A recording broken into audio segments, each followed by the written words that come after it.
Was Rudy's death a Mahasamadhi? It was a... It was a plane crash. So, I think first of all, for most people, the most important thing about having a spiritual practice is, at the end of our life, we should ride out of this body on a wave of love. We should not, at the end of our life, have a closed and contracted heart and be, connected to the disappointments of our ancestors. Because in that case, we're just passing those same disappointments of our ancestors on to our ensuing generations. And a meditation practice is important, and training ourselves in this practice is important, because as your body begins to diminish in its capacity for function, what happens is the whole system starts to shut down. And as it starts to close, also, our awareness and our mind becomes completely, more internally focused and without practice insular.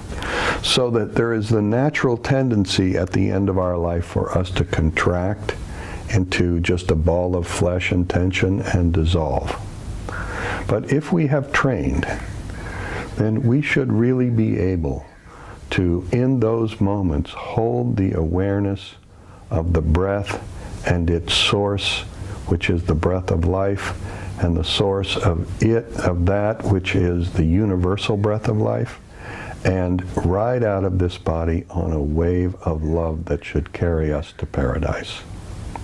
Okay. Not everybody ascends, but the whole point of meditation, really, if you cut to the chase, the whole point of meditation practice in the life is to ascend at the end.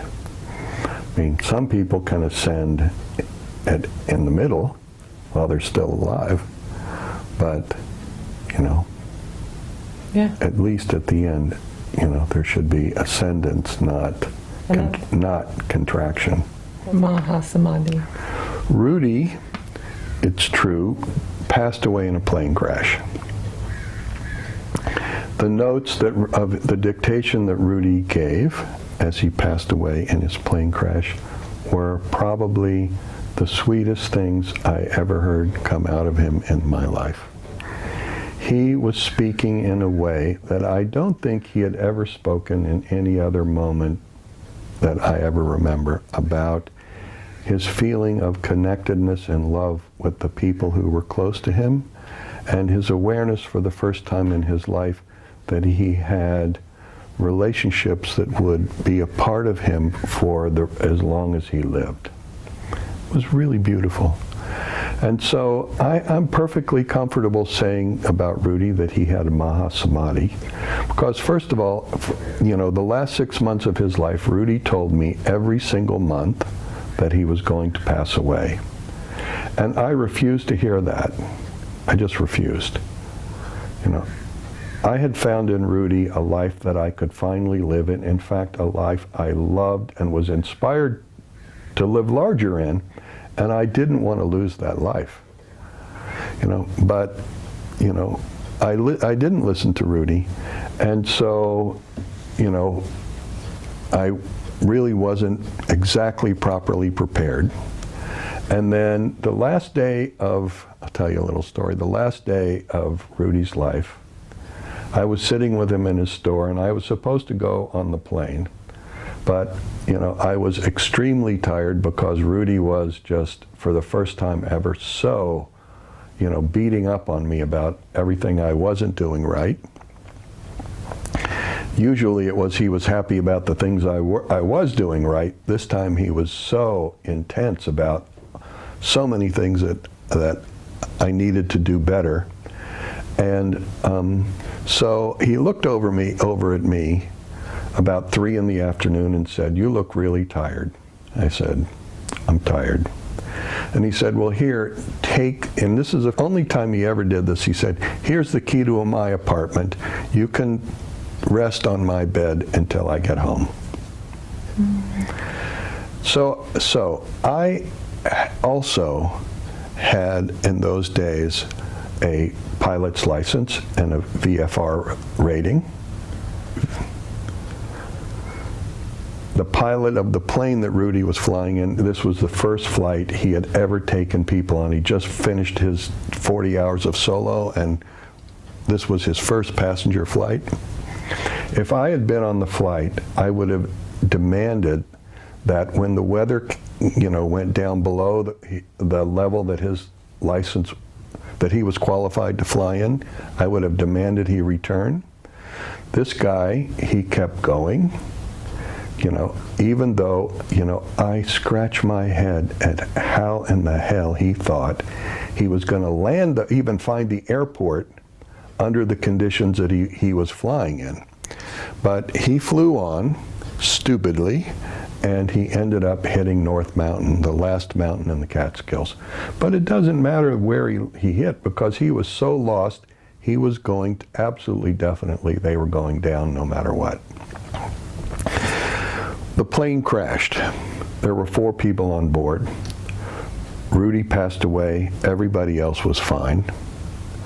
They sat there on the mountain with Rudy's body that night, lit a big fire to stay warm, and then they made a pelican and dragged his body down the next day. The autopsy showed that, which the state police required, I resisted. The autopsy showed that Rudy had died of an exploded heart, which was very strange. I remember so clearly announcing his passing to the community at class that night. It was so intense. I remember teaching class after I announced his passing that night, and sitting in his chair for the first time, which of course pissed a bunch of people off. And I was too out of it to actually be able to discriminate what I was doing. I just sat in the chair. And then I remember giving the eulogy at his funeral on behalf of his students, and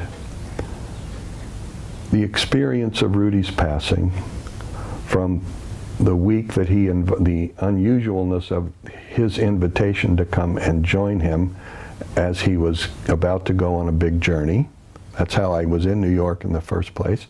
He called me for the first time and said, "I'm going on a long trip and I'd like you to be here when I leave.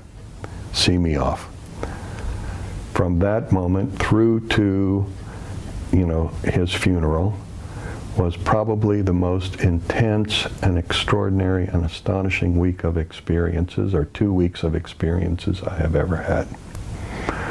Rudy was really an unbelievable and remarkable person, from his background in, a totally Jewish neighborhood in Brooklyn, New York during the Depression, a time when, a lot of times he only had a potato to eat for an entire meal, to his, experience of self-discovery and his education in North Carolina. I bet that was fun, a young Jewish boy from New York going to college in North Carolina.